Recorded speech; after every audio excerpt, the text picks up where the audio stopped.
Welcome to the Natasha Helfer Podcast. To help keep this podcast going, please consider donating at natashahelfer.com and share this episode. You can find Natasha on Facebook at Natasha Helfer, LCMFT, CSTS, and at Natasha Helfer MFT on Instagram and TikTok. You can find all her cool resources at natashahelfer.com. The intro and outro music for this episode is by Otter Creek. This podcast was edited by Ashley Piccini. Hello, everybody. This is Natasha Helfer. I'm a relational and sex therapist. This is my podcast where we try to attack shame, dismantle it, and get healthier through education, stories, relationships, all the things.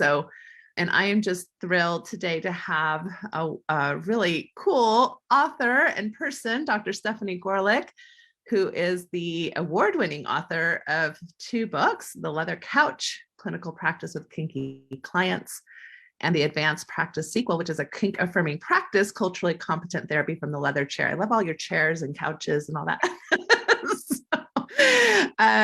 She is an expert working with gender, relationship, and sexual diversities, as well as religious minority clients, and has over 15 years experience in supporting survivors of domestic and sexual trauma. So you have a rich history. You describe yourself as building bridges between the margins and the mainstream, which I love. You've worked with high-risk young people, commercial sex workers, survivors of human trafficking, among others. And in addition to all of this, you are also part of the Society for Sex Therapy Research's Diversity Chair. And you're the founder of Bound Together Counseling, which is your practice in Detroit, Michigan, correct? Yes? Based in Detroit, licensed in Michigan, Ohio, Arizona, and Florida. So I see clients all over. Okay, there you go. Super excited to talk to you. And I guess there's lots more that we can say, and I'll make sure people know your whole bio, where they can find you, which on Instagram anyway, it's at Bound Together Counseling. So would love to get started. So welcome to the show. Thank you so much for having me. I'm excited to be here. I love your background. I love that beautiful circle of floral things. It kind of seems like almost like a cool kinky halo. How about that? Aim for color in my space, in my life, my hair. I love it. All right. Well, I'd love to just give you an opportunity. That's a very professional bio. I'd love to give you an opportunity to just share maybe more personal, perspectives. How do you come to be in the field? What, if any, of your history are you comfortable sharing with us? Who is Stefani? Oh, that's a big question. I know, right? We could talk the whole hour just about that. So, I mean, if we want to start at the very beginning, I was born, I was a pregnant person, honestly, in my early 20s, and my best friend at the time, I had just moved to Michigan. I didn't know anybody.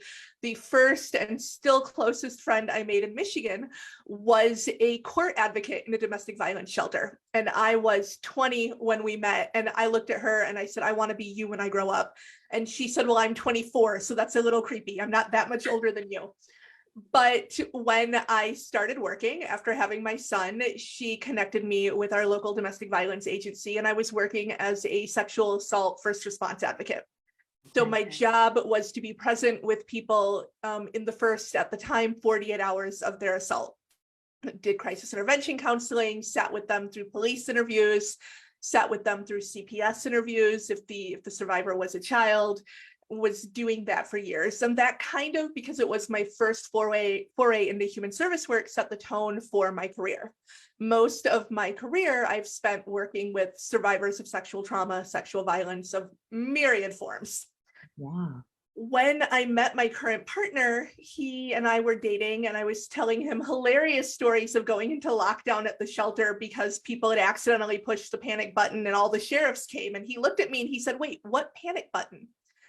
And I said, well, the portable panic button. And he goes, portable panic button? I'm like, well, our offices have them, but she wasn't in the office when this happened. And he very quickly decided that his preference would be for me to have a job that did not involve a panic button. And at that point, I had been working really with the ugly side of human sexuality for over a decade. So I decided that I wanted to stay in the same field, but kind of flip the coin. So I went to the University of Michigan. I did my sex therapy certification. And as some of your listeners probably know, a part of the sex therapy process for training and for certification is you go through something called a SAR, a Sexual Attitudes Reassessment. And I was sitting in my SAR group with people that were all licensed health providers already, who had self-selected into the field of sexual health, who were passionate about sex-positive therapy. And we were exposed to different kinds and forms of sexual diversity. And we saw, interviews with people with severe disabilities who found intimacy and connection with sex workers. And the people in my cohort would say, oh, that's so brave. And we saw stories of elderly couples that weren't able to have penetrative sex anymore, but were still touching and caressing and holding each other. And people said, oh, that's so beautiful. When I'm old, I hope my partner and I still have that relationship. And then we got to the 90-ish minutes that we got on BDSM and kink, and the energy in the room changed. And it got very giggly and it got very whispery. And all of a sudden, all of this beauty and bravery and acceptance that people had been feeling kind of got sucked out of the room. Mm-hmm. And again, I'm coming from a position of my entire adult career has been survivor advocacy. And that didn't sit well with me. And so I kind of very early in my sex therapy training went, oh, okay, so these are my people. And the leather couch came out of that experience. I realized that even if somebody is a sex positive, open-minded, affirming, inclusive practitioner, that doesn't necessarily mean that they're comfortable working with some marginalized groups. And I wanted to help bridge that and to help, if not increase the number of affirming providers, then at least reduce the number of providers doing harm. Yeah. And so my entire sex therapy practice has really been an extension of my advocacy work, but I'm working with fewer people who have had their sexuality weaponized, their bodies weaponized against them, and more with populations that have experienced a lot of stigma, that have had their desires weaponized against them, that have been pathologized for hundreds of years. And that's how I find myself doing the work I do now. Okay, I love it. Thank you for all of that. That's really kind of fascinating. I love how you say that's kind of like two sides of the coin. And in your book, you do share that 50% of clinicians are stating that they are kind of uncertain about psychological health when it comes to kinksters that they see, right? So there is this really large history of pathologizing kinksters. And maybe we can start there, because I'd really I'm sure in my audience, there's going to be people who consider themselves practitioners in kink and others who are like, what is kink? There's going to be a wide, a wide spectrum, or maybe have some of these perceptions or questions or challenges, because I think a lot of this comes from a lot of our value system, that we must protect other people, that we must, have certain types of sexual values that of course are not falling into violence or are very consensual. And so there can be a lot of conflation of understanding of what the BDSM community is about and what it's doing. So is it okay if we start with some of that history and maybe some of the classic myths that you would love to dispel that people are like worried about, or oh my goodness, is there trauma involved? Oh no, is somebody psychologically like psychopathic? Right? I mean, like what are some of the things that tend to come up? Well, you've hit on a couple of them right off the bat. There is a huge misunderstanding around the origins of kink identified people's desires. A lot of this is the fault of pop culture with not just 50 Shades, but most of kink portrayal in pop culture falls into one of two tropes. Either it's played as that weirdo that we can point and laugh at, or it's played off as that weirdo who we should be afraid of. They're either the jester or they're the serial killer. There's very rarely a pop culture portrayal of just a normal, healthy, white picket fence kinkster, which actually is the majority of BDSM practitioners. But the research shows that when we look at BDSM populations and the general population, kinky people don't actually report trauma histories at a rate different than their vanilla peers. There is no formal connection, no correlation between trauma histories and kink identities. One thing that I think is really interesting, though, is that people who are BDSM practitioners tend to report having been diagnosed with PTSD at higher rates.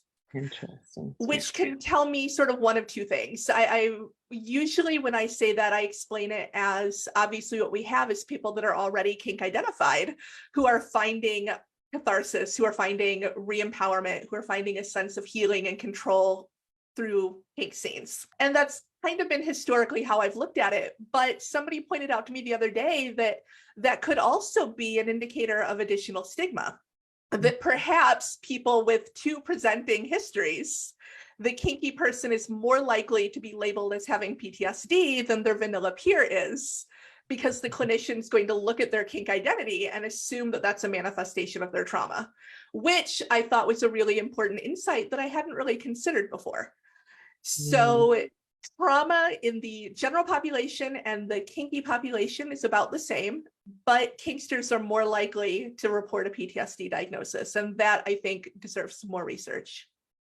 I love that. Yes. And I like to kind of bridge into that later as far as how even for trauma survivors, BDSM can be actually part of their healing journey, but we'll kind of put that on the side for a minute. If we can start off maybe too with this idea that, let's just look at the language a little bit. So BDSM, right? What, a core competence would be kind of to know what those words even mean, what they stand for.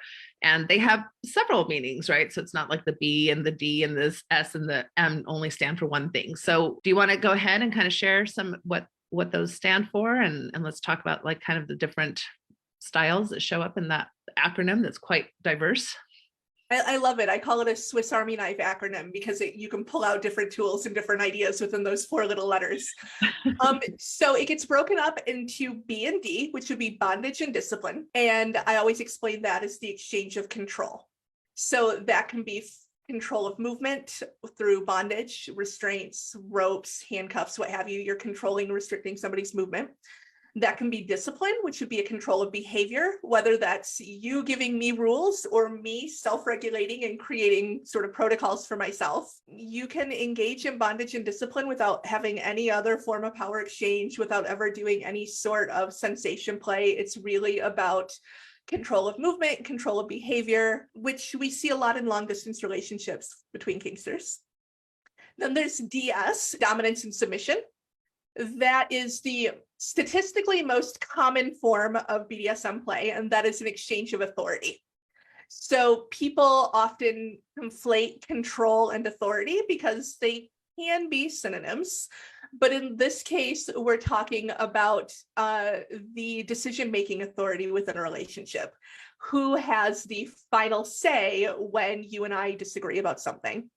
Who might have the financial authority, the household chore list authority. It is the person who makes the decisions and the person that abides by those decisions, the dominant and the submissive. Again, some dominants and submissives enjoy discipline and bondage as well. Some of them enjoy sadomasochism, which is the other sort of Swiss Army knife element of BDSM. And usually when we think about sadomasochism, when I say BDSM, that's the most common thing that people think of. Most commonly practiced is dominance and submission, but because, again, of the pop culture tropes, we tend to think of sadists and masochists first. And usually we think about that in the context of pain. But when I'm working with clients, when I'm consulting with my colleagues, I like to say that sadomasochism is an exchange of sensation, because pain is a very subjective thing. And pain is a very culturally specific thing. In American culture, in a lot of Western culture, pain is a negative thing. We want to avoid it. We want to mitigate it. We want to eliminate it. We don't necessarily see pain as a good or impactful thing. And so when I'm consulting with a clinician who says, well, I have a client that likes to hurt their partner, that tends to automatically carry a value statement to it because we associate pain with hurt and hurt with harm. Yeah. When we think about it as sensation, that's a little bit more neutral, and that opens it up to a different conversation, because now we can talk about what kind of sensation, What do you like about that sensation? What sensations do you not like? We create space for it to be subjective and for us to be curious. And we kind of call out the cultural baggage that comes with saying pain. Yes. So BDSM would be exchange of control, exchange of authority, exchange of sensation, or some combination of the three. I love that. So I think one of the things that comes up for people, kind of going back to kind of whether the myths or the stereotypes around BDSM, you know, there must have been trauma. There must be something psychologically wrong with you. The other thing that I see too is like, there must be something that you are incapable of your own self-care to know what's good for you or not. So maybe you're engaging in this consensually, but do you know that this could actually be harming you? So it's kind of this protective factor, right? Like I have a better idea than you do about what is good for you. And this thing that you just said is painful or uncomfortable or authoritarian or controlling. Wow, that's really bad. Does that make sense? It absolutely does. And that ties directly into one of the other misconceptions, this idea that a dominant person or a person who identifies as a sadist must be a narcissist or must be a sociopath or a psychopath. And that correspondingly, a submissive partner or a masochistic partner clearly must have terrible boundaries. They are probably self-harming. They probably are codependent.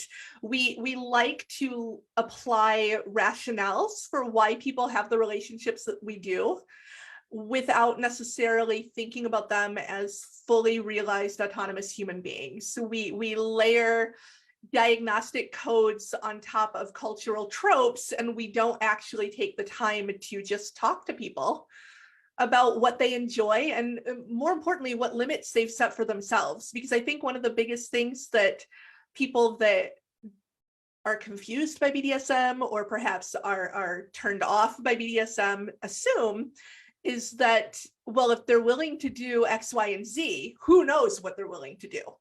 Or who knows what they're capable of. And so one of my favorite conversations to have is, tell me about the stuff that you don't like. Tell me about the things that you say no to. Because I think when we talk to our kinky clients or our kinky neighbors about not only what they do, but the things that are hard limits for them, it goes a long way towards overcoming those stereotypes and those biases in a really lovely, natural way. Yeah. I love that. So, and we know, I mean, it's so interesting too, because I think usually in our culture, we have a lot of binary ideas. You're either this or you're that, or it's a yes or a no. And we know through like Justin Lehmiller's work, where he did a lot of research on what people fantasize about or what people have drives about. BDSM was right up there. Like it's a very common thing. And even if people don't necessarily practice it, they may fantasize about it or have ideas around it. There tends to be a lot of guilt and shame for people that maybe feel like, what is wrong with me? You know, why do I have these kinds of fantasies? You know, because some of these things can be internalized. It's not always the other person who's judging you. We can be judgy of ourselves, given our backgrounds, our religious upbringings, you know, our family perspectives. So what can you say as far as just kind of normalizing the spectrum of BDSM and how often it kind of plays a role in people's lives or sexualities or just even appear in the brain? So as you mentioned, about half of people, when asked in interviews or in surveys, will say, yeah, I've experimented with something kinky. I've tied my partner up. My partner has spanked me, whatever it might be. Not all of those people would identify as sort of intrinsically kinky, right? Lots of people do kinky things and don't consider themselves to be kinksters. But I think it's hugely important to say half of people have done something similar to whatever it is you're fantasizing about. So right off the bat, we know that you're not quite as lost in the wilderness as somebody might feel they are. But then even if we weed it all the way down to people that say, yes, I am kinky, kink is a core aspect of my identity, I'm not happy unless my partner is also kinky, that is most conservatively 2% of the population. I've seen other studies that say up to 8%. But even if we go with the lowest number, which is 2%, That is about 6.5 million Americans. That is on par with the number of redheads, the number of people who are left-handed, the number of Jews. And so we would never look at a person who's left-handed and be like, well, you're some weirdo. I've never met anybody like you before. Because we all know at least 4 or 5 people who are left-handed. And the same is true about knowing people who are kink identified. We just don't talk about what we do in our bedrooms or quite often in our relationships. Yeah. Yeah. And I like that you kind of give these examples of, you know, I don't know, using handcuffs or things like that tend to be a little bit more common, because I do think that a lot of folks that might identify as vanilla or, you know, be like, oh no, I'm not BDSM, may be more kinky than they realize, right? Or may have more kinky interests than they realize. So what are some ways that, you know, it's kind of like monogamy versus non-monogamy, but Tammy Nelson came up with this monogamish type of word. I think it was her that came up with that. So it's kind of like kink-ish, right? Like, I think there's a huge spectrum of people who, like you say, may identify themselves as kinksters, may identify themselves as vanilla, but probably more of us are in this middle space. So what would you say are some typical things that people might be like, oh, that actually is me, and I didn't even realize that, that I'm on the kinky spectrum? I actually have a sort of kink spectrum chart that I use when I'm doing trainings. And the people that fall in that middle category, I usually call them bedroom only. They know what they like, they know what they enjoy, and they also know that they only like it in certain settings. They don't necessarily want somebody to be the decision-making authority in every aspect of their life, but they really like it when their wife tells them exactly what to do in the bedroom, that sort of scenario. So common things that would fall under the umbrella of kinky but might feel more vanilla are, you know, things like blindfolds, things like tying your partner to the headboard with ribbons, a scarf, a necktie. Spanking is really common. Use of honorifics or of nicknames, calling your wife mistress or calling your partner daddy. You might not ever use it outside of the bedroom. You might be mortified if somebody heard it outside of the bedroom, but it totally lights a fire in the right context. Role play is a really common way that people explore kink leaning fantasies without feeling like they have to label themselves or take on a permanent identity. And a lot of role play scenarios do play around with this idea of control and this idea of authority. You know, the school teacher, naughty schoolboy trope, the French maid and the homeowner, any number of things that we see really commonly in cartoons, even because they're such normal fantasies, are actually, when we think about what they represent and what they entail, playing around with those ideas of control or authority or sensation. Yeah, I love that. So then moving more towards that 2 to 8% of the population that would maybe more considered a lifestyle, right? Or a culture. What maybe would be some ways that those people might present in regards to how they go about their daily lives? I mean, most of them are not walking around in the office or the grocery store in head to toe leather, which I think is what a lot of people kind of expect. Mm-hmm. But they take those elements of control, those elements of authority, less so sensation, into their everyday lives. So they might have developed specific rituals and protocols that they and their partner follow. One of my favorites that I've heard is the dominant partner texting their submissive when they're leaving work. So the submissive knows that in about 20 minutes, they should be kneeling by the front door, ready to greet their partner and to give them a cocktail. That is something that we wouldn't necessarily observe as their friends and neighbors, but it's a daily aspect of their lives that creates meaning and deepens that sort of dominant submissive bond.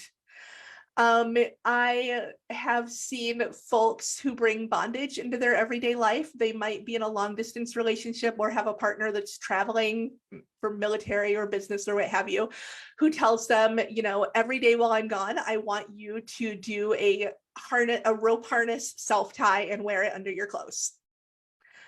we would never see that. Their coworkers would never notice. The kids at the after school program wouldn't pick up on anything, but they're engaging in a bondage play that helps reinforce that sense of control and connection between their partners.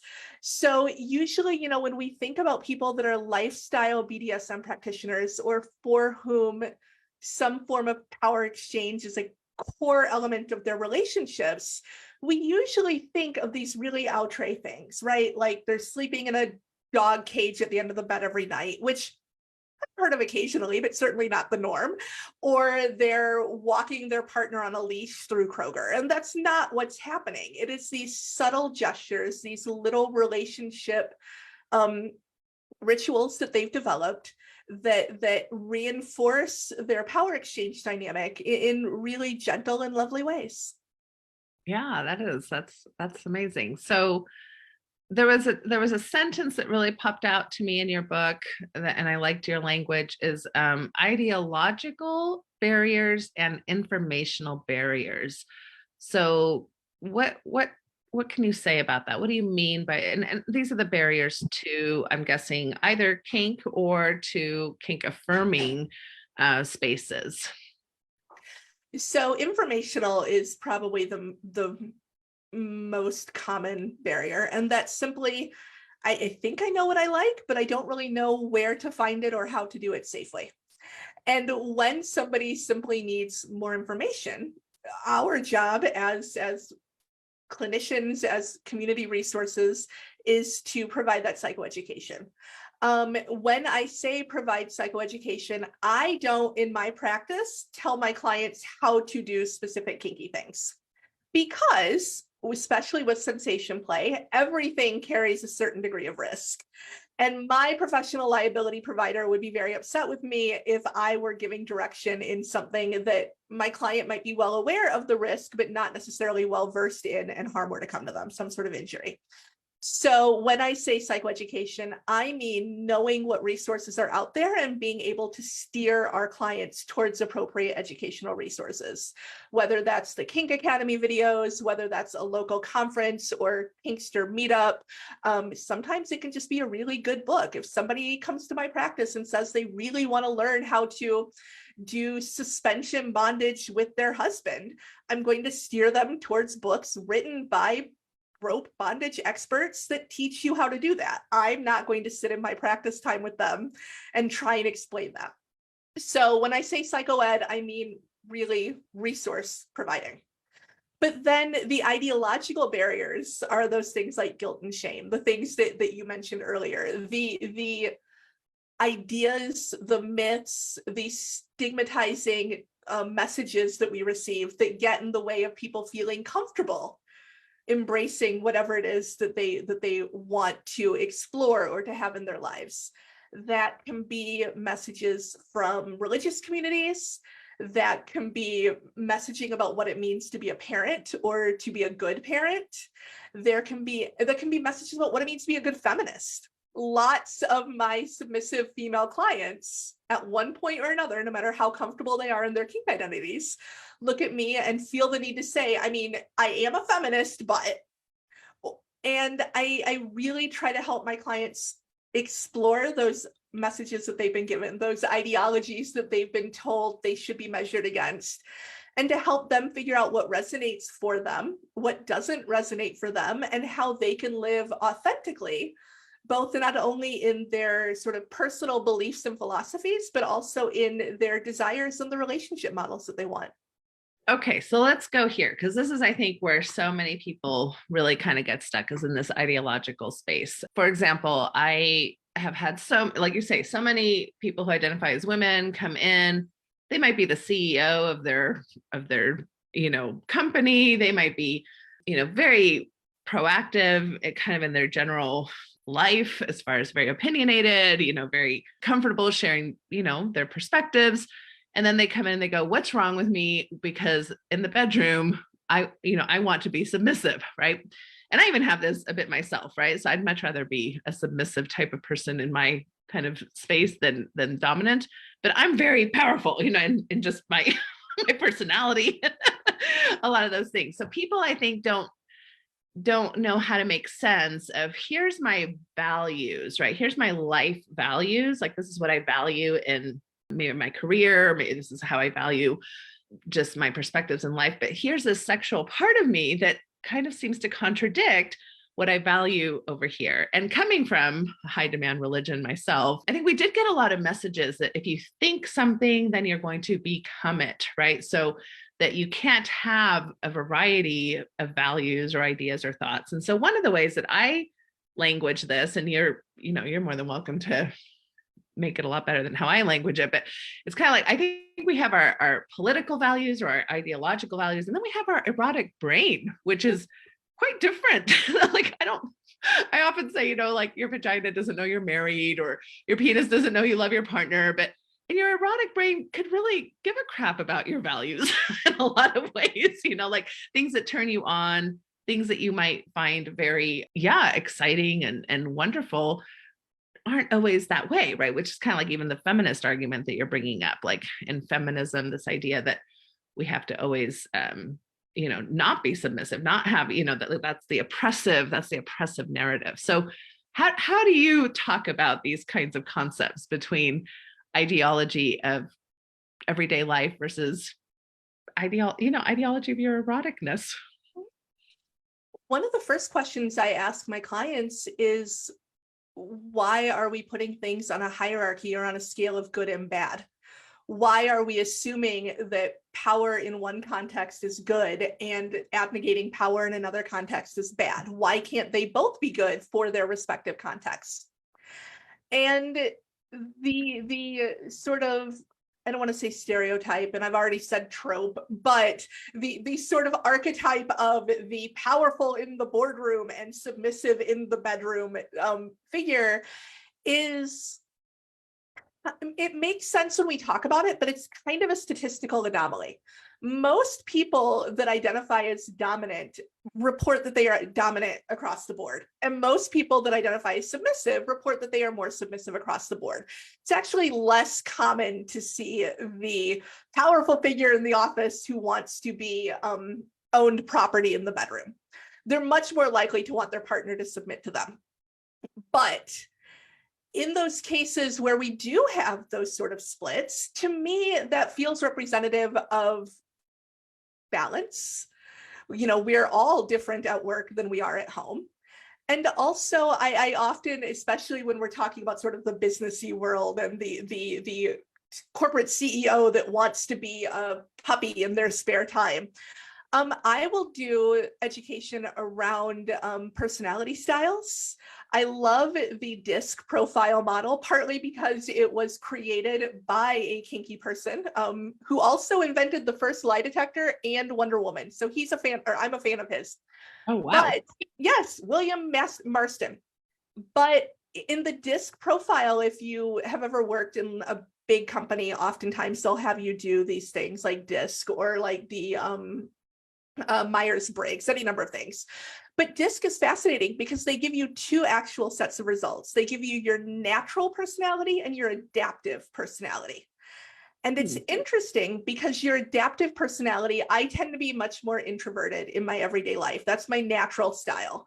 But when I was working in the corporate world, when I was doing training classes every single day, when I was on a stage 4 to 5 times a week, my adaptive scores were much more extroverted. And what that shows is that sometimes we have careers or we have roles in our life that require a lot more emotional bandwidth than we might naturally, that might come easily to us. And it's not that we can't do it, it's just it takes more energy to do. So when I have a client that says, I really like to be front and center and authoritative in my career, and when I come home, I really just want to shut that off and let somebody else do it, let somebody else make the decisions, let somebody else take care of me, then I introduce that idea. I talk about natural personality versus adaptive personality, and we talk about which aspect of yourself takes the most mental and emotional labor to do. Are you putting a lot of effort into being a good submissive because really you're biting your tongue and you really want to tell your partner exactly how to do the things? Or does that feel very safe and comfortable for you? And when you're at work, you're putting a little bit more mental and emotional labor into being the figurehead, into being the leader, into telling people what to do. And it's okay to have differences in where we lead and where we follow. It's okay to recognize that sometimes we work in jobs or we live in relationships that require adaptation on our part. And I think introducing this idea of sort of adaptive styles and recognizing that you can be both things and both of those can be good is a huge conversation in challenging some of those ideological barriers, because it's not a bad thing to want to let somebody else manage for you. It's not a bad thing to want to be taken care of. It's also not a bad thing to be the one who wants to take care of their partner. Mm. So really challenging that values dichotomy of one must be better than the other first, and then getting into where are you putting your energy and which feels more comfortable, or where do you feel like you have to really put in some energy to get through the day. Yeah, I love that. I often talk about that as the yes and, right? It's not like this or but, it's like, yes, this can be true and this can be true, at the same time, it can be your truth. So you mentioned kind of feminist arguments, that maybe go against the BDSM community. Can we delve into that a little bit? Like, what are the main critiques? I actually have a book on my bookshelf from the 70s written by some very strident second wave feminists. It's literally called Against Sadomasochism. They were not hiding their biases. And so one of the biggest critiques is that, well, kink just replicates patriarchy. All we're doing is taking the exact same power imbalances and bringing them into a negotiated context. And it doesn't matter if the female is dominant in that context, because really, ideally, everything should be egalitarian. And feminism means that nobody is higher than anybody else. And therefore, anything that cultivates any sort of power imbalance is intrinsically anti-feminist. That's one big argument against it. The other one is that it can look and feel like abuse to people. That is one of the bigger misconceptions that I spend a lot of time addressing. I actually do an entire 2-hour workshop for clinicians on differentiating between consensual kink and intimate partner violence. And I also do a talk in the kink community on differentiating between consensual kink and intimate partner violence, because we can't use the same standards to evaluate both. Some of the things that might be coercive or abusive in a non-negotiated power exchange relationship might look and feel very different to the people who have had conversations and formed agreements and know what they want, why they want it, and for how long. And one of my favorite, quotes or concepts is from Janet Hardy and Dossie Easton. They are both sex educators and kink educators and fabulous writers. And they write that power exchange is only possible when both partners have power, because the submissive partner has to have power to give over. You can't take something that's not there. You can't give something you don't have. And so one of the biggest things for me in looking at that second critique, that idea that kink is abusive, is looking at who has the power to negotiate in the relationship. I spent a decade and a half working with people who had their power taken away from them in one form or another. And they don't get to negotiate the terms under which they receive sensation. They don't get to choose which areas of their life their partner will make decisions in. They don't get to say no when their partner is trying to control their behavior and they don't want to be controlled. Their power has been stolen from them. In consensual kink, power is being given over as a gift, as a choice, as a temporary means of play, any number of things. But I always come back to Easton and Hardy with that idea that the submissive has to have power to choose to give it. And if we're not choosing that, if we don't have recourse, then we're talking about abuse. And that, to me, goes to the core of that first feminist critique too, because one of the biggest challenges that feminism has dealt with is this idea of women's power, and this idea of women having the power to say what they want, what they don't, who they want to have sex with, what kind of sex they want to have, what kind of relationship they want to have, whether that's married or single, working or staying at home. Feminism is about empowering women to speak what they want and to have those needs requested and to have those boundaries respected. And I cannot think of anything more feminist than an entire community that is built around this ethic of negotiation and consensual power exchange. It doesn't matter whether a female presenting person wants to be the authority figure in a relationship or wants to not have to make a single decision when she comes home. If that is what she wants and her partner is listening to that, meeting that need for them, and respecting the limits that they set around that need, that to me is intrinsically feminist. Yes, right. And I think in a lot of ways, the kink community has a better reputation than maybe those who are more vanilla or heteronormative in regards to consent, in regards to negotiation, concepts like aftercare. Those are not things that a lot of people in maybe more traditionally presenting relationships are even necessarily considering. Like, how many people know about the word aftercare? So for those who don't, aftercare is the process of what it says, providing care to your partner after a scene, after sex, after an encounter of some kind. That can be holding them, that can be wrapping them up in a blanket and getting them water, it can be whatever they need, but it is very much focused on meeting the needs of your partner after a consensual encounter of some kind. And you're right, the researchers who study this have found that the BDSM community tends to have a stronger consent culture than the mainstream population. Absolutely, consent violations happen in kink spaces. I have a slide deck that has those numbers in them, but I don't have them memorized, so I'm not going to guess and be wrong. But even where consent violations, such as unwanted touching, is reported in kink spaces, those numbers are significantly lower than in the general population, just like walking down the street. And I think that's an important thing that most people don't know, that any sort of moment where BDSM is actively happening, where there is a flogging scene, or where rules are being given, or where sex is happening, there's really three parts to that we don't necessarily see in vanilla relationships. And that is the very intentional pre-intimacy negotiation. What do you want? What do you not want? What is that going to look like? How will I know if you want to stop?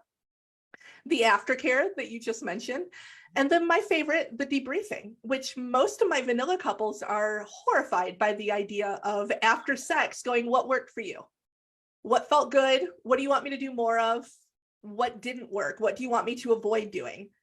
And my technologist husband is like, it's like agile. They're iterating it's sexuality. They're iterating their relationship every time they come together.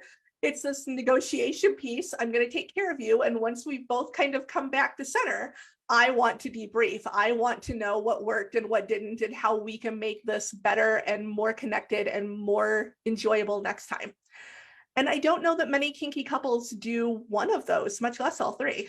You mean vanilla couples? I'm sorry, vanilla couples, yes. Right, yes. No, and I because that takes a lot of sexual ego work. I think that takes a lot of differentiation skills, right? That takes a lot of emotional intelligence.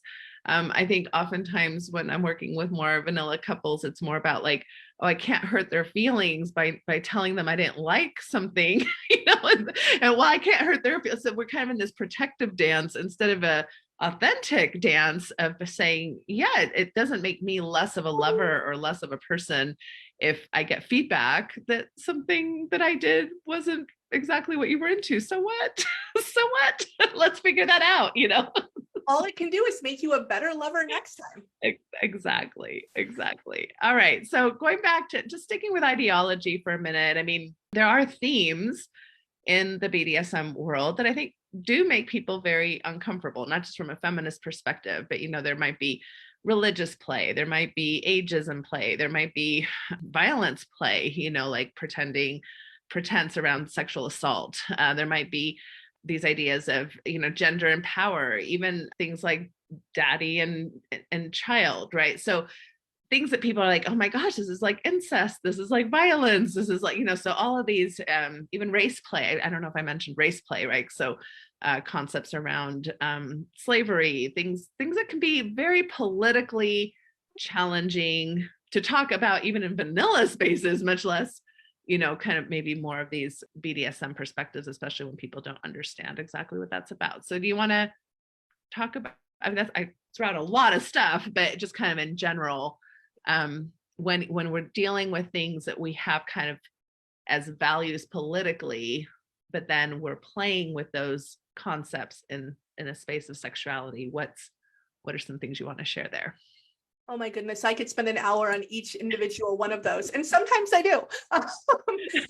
So the first thing to say is simply, nobody's obligated to do anything they're not comfortable with. Like, we all have the right to say no to any proposition, and no is a complete sentence.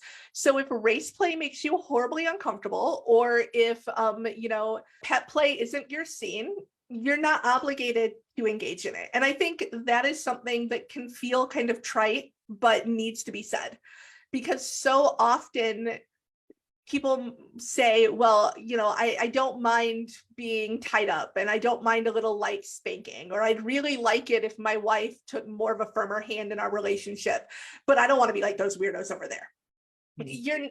You can be whatever kinky looks like for you. You're not obligated to engage in any activity or role play or sub-community that is off-putting to you. However, for the people that do engage in some of those practices, they can be ways to work through some of that discomfort and some of the politicized nature of things. Not going to spend a ton of time talking about race play, only because that's not typically a part of my experience, and there are people within minority racial communities that can speak to it much better than I can. But for some people, it's a way to reclaim a narrative. It's a way to take back a sense of control. It's a way to process and work through that intergenerational trauma. It can be really empowering for those folks, and I support them in that. It is not something that I like for myself. I'm not judging anybody else, but when I was single, before I married my partner, I was talking to somebody and was still in the getting to know you stage. And I mentioned that I couldn't go out with them for coffee on Friday because I was going to Shabbat. And he went, "Oh, you're Jewish?" And I went, "Yeah." He goes, "Can I call you my little Jewish whore?" And I said, "No," because those were the last words lots of women heard before they died. And nobody's going to call me that. And that is not sexy and fun for me. And it became very clear that that was not a relationship prospect that was going to work for me. Our kinks didn't align, and that's fine. Mm-hmm. I don't have to like it for other people to find value in it. And I can set my own limit around that without judging other people who find it healing, find it empowering, whatever they do. That's totally fine and wonderful for them. And I will leave that conversation for people who practice race play to engage with. Mm-hmm. Some of the other things that you mentioned, like consensual non-consent, the idea of role-playing being overpowered, role-playing being forcibly assaulted.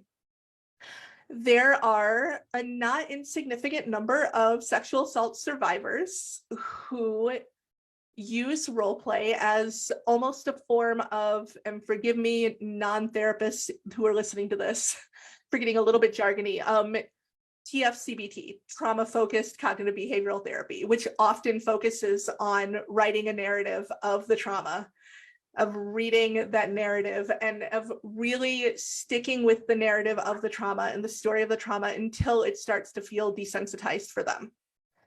And I have worked with sexual assault survivors who use CNC scenes for exactly that reason, because it takes a moment when they felt completely powerless and lets them work through it in a way where they know they have control, where they know who their partner is, they trust their partner, they know how to stop it, they know that their partner will stop.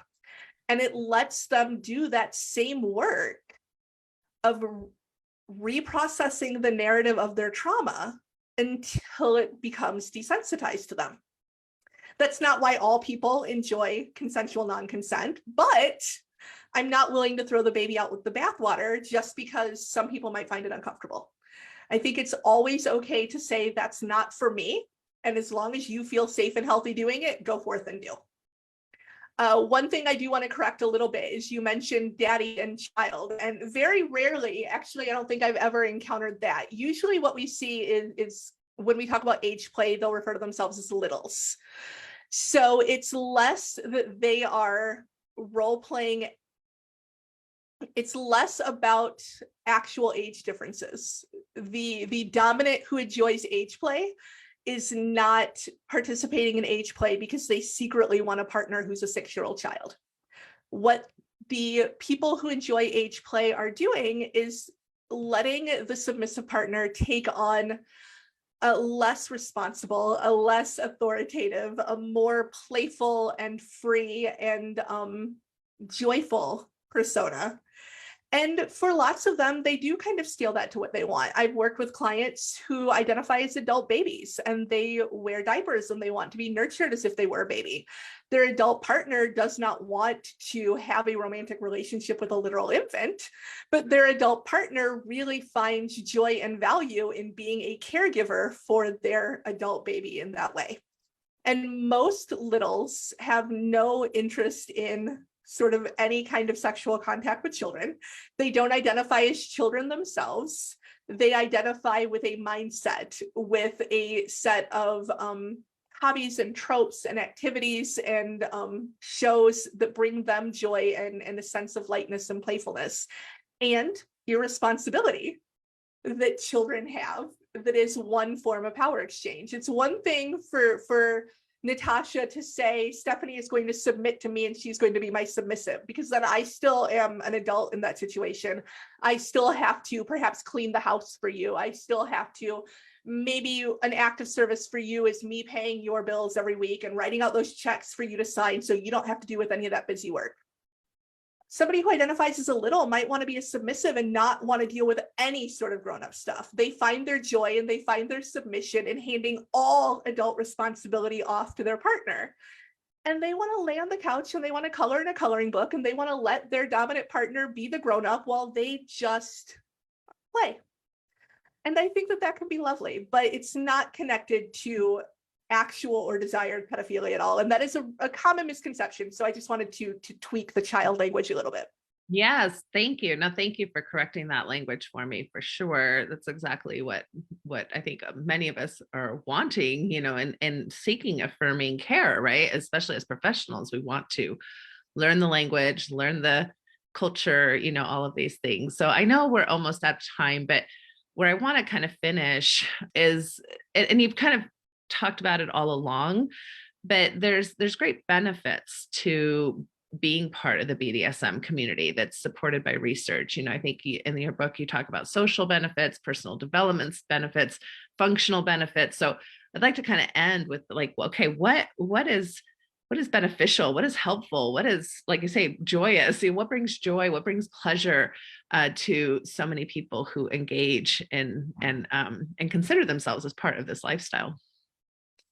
I'm going to start with physiology, with our bodies, because research has shown that BDSM play actually facilitates bonding on a physical level. The Science of BDSM research team actually did saliva swabs of people that they had paired up to do a scene that didn't have any prior relationship. And they found higher levels of oxytocin, lower levels of cortisol, truly just at its most basic physiological level. Kink is stress reducing and relationship building. And I think that is something that we don't think about very often. We don't realize that having a power exchange relationship can literally change how our body responds to our partner. That's a big one for me. The other one is Roy Baumeister, who's a psychoanalytic clinician. He talks about this idea of escape from self. This idea of being able to kind of shut out the outside world for a little while and create this oasis where we get to be a little bit different, where we get to do what other people might do through meditation or through yoga or through sitting in a float tank. It lets you be not your everyday you for a minute. And that can be tremendously stress relieving. that can just feel really good. It can be a great form of relaxation. And alongside that, he talks about this idea of hurt, not harm, which when we think of our sensation-seeking clients, our sadists and our masochists, I think is a really important thing, because often we tend to assume that if somebody's engaging in activities that we might read as painful or we might not want for ourselves, we assume that harm is being done. And it's hurt, sure. They are receiving sensation that is probably intense, and they would probably say doesn't feel amazing in the moment. But that allows them to have those endorphin rushes that are natural pain producers, that lets them kind of create a physiological response themselves that can be very close to a sort of a Zen state.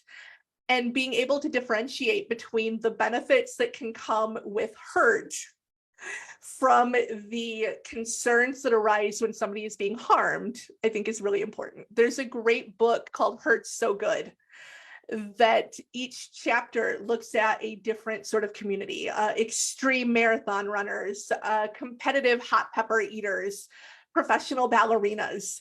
And it looks at this idea of constructive hurt, of what are the benefits of some temporary, chosen, controlled pain. And that is a conversation I don't think we have often enough. And then the last one I'm going to mention is just the social benefits of having a community that understands your relationship dynamic and supports and affirms it.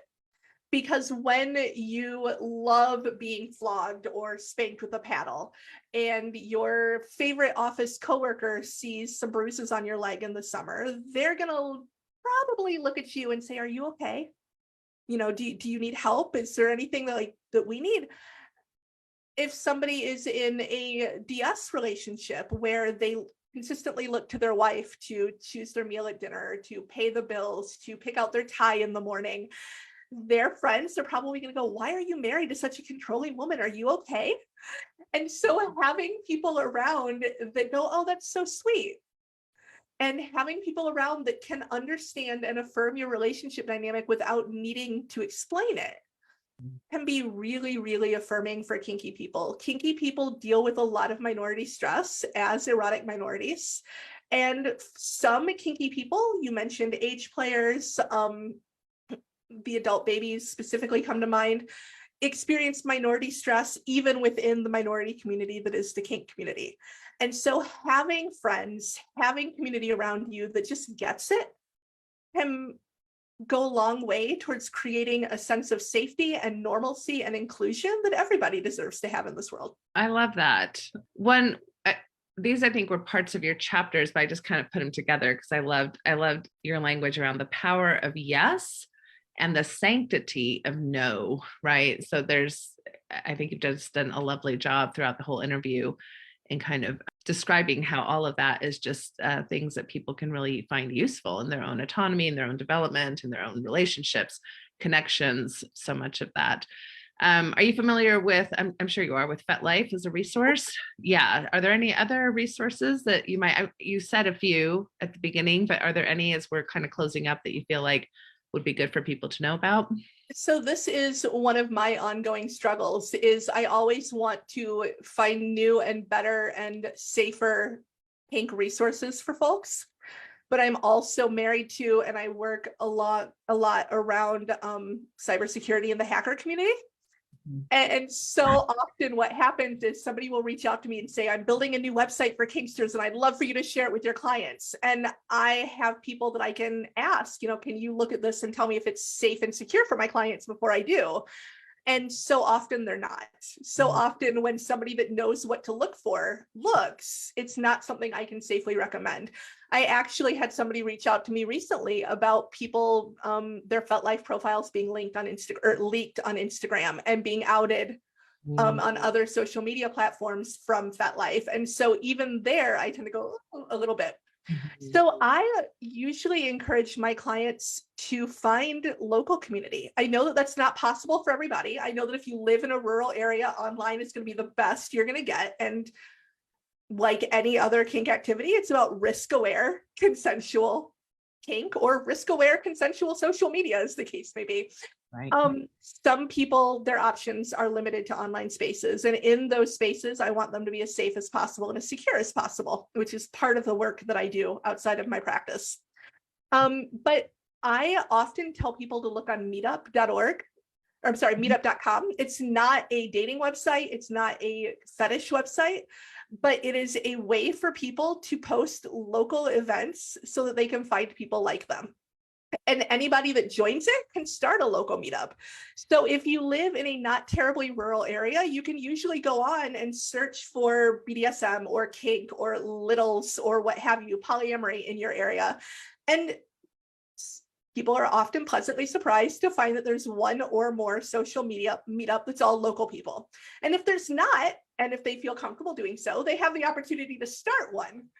And so I always encourage people to start local and to start in real life, because as much as I would love to recommend tons of great apps and dating websites and social media, most of them are very well intentioned and very poorly funded. And where they are poorly funded, resources don't typically get allocated to the security part of it. And because of kink stigma, and because there are no legal protections for kinky people, I take that very seriously. So FetLife is the biggest and most popular option for those that are not comfortable connecting with their real life communities or their local communities. As to other resources, I tend to not recommend many online. Yeah. Yeah. Okay. Thank you. No, that's great. So I know we're kind of towards the end of our time. Is there anything I'm not hitting on that you were just like, oh, why hasn't she asked me about this? Or like, is there anything that you'd like to finish up with as far as kind of, our whole topic for the day? I'm just going to kind of riff on what I was just mentioning, which is the other piece of my work. And one of the books I'm writing right now is work I do with my partner that focuses on the intersection of intimacy and technology and looks at making sure that people are doing what we call safe sex in a digital age. Not just, do you know how to put on a condom, but do you know how to protect your passwords? Do you know how to make sure that your photos that you share with a partner aren't being shared in other places, things like that. So we do a podcast called Securing Sexuality that focuses on all sorts of things related to intimacy and technology. And then we're also doing a live conference on that this fall. So not only am I a great person to ask questions of for BDSM and kink, but also just in general, I'm doing a lot more around making sure that anybody who is bringing their relationship or their sexuality into cyberspace, as almost all of us are these days, even if it's just text messaging with your partner, you're still putting stuff out there, are doing that as safely and as securely as possible. Thank you so much. I just have really enjoyed this. Thank you for your time, for your energy. I hope that this is useful to clinicians, to the layperson, to people in the community themselves. You're just kind of an awesome resource. So thank you so much for all of that. And please send me all the links to all the things that you're involved with. So we'll make sure and put that also in the kind of website part of the podcast so people can know where to go. And it's just been a joy. Thank you. Thank you so much for having me. I've loved it. Take care. Bye-bye. Bye, Natasha. Thank you for listening to this episode of the Natasha Helfer Podcast. To help keep this podcast going, please consider donating at natashahelfer.com and share this episode. You can find Natasha on Facebook at Natasha Helfer, LCMFT, CSTS, and at Natasha Helfer MFT on Instagram and TikTok. You can find all her cool resources at natashahelfer.com. The intro and outro music for this episode is by Otter Creek. This podcast was edited by Ashley Puccini.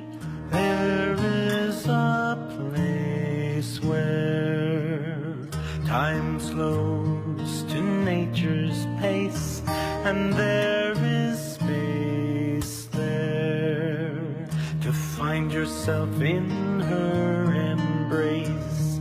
Some places should be left alone. Now so we can always go to the homeland of the heart.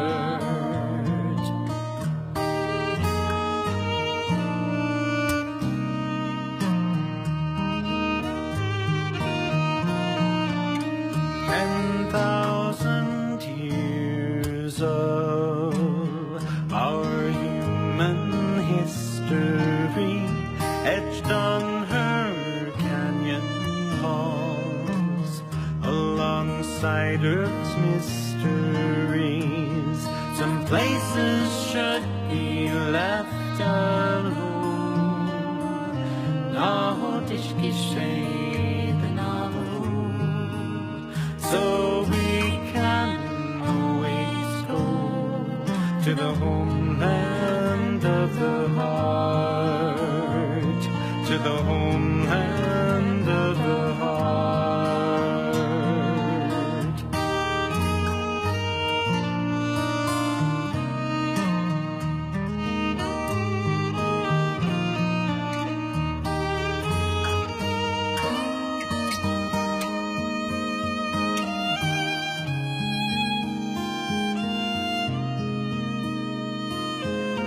Deep in our cities, we sleep without her stars, yet still her presence sustains us from afar. Some places should be left alone. Något ist geschehen, so we can always go to the homeland of the heart, to the homeland of the heart, to the homeland